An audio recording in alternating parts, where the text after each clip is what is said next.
சரிச பமக பாணி சரிகரிக சனி பாணி பார்த்ததால்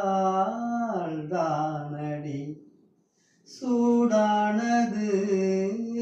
மார்கழி நீ சொன்னதால்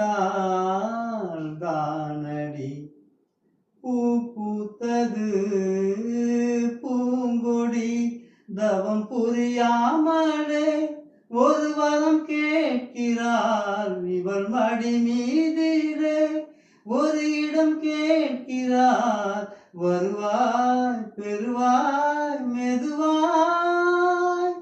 தலையணை நினைத்ததும் தலைவனை நினைத்ததும் அதற்கு ஒரு விடை தருவாய் கீரவாணி இரவிலே கனவிலே பாடவாணி இதயமே உருகுதே அடியே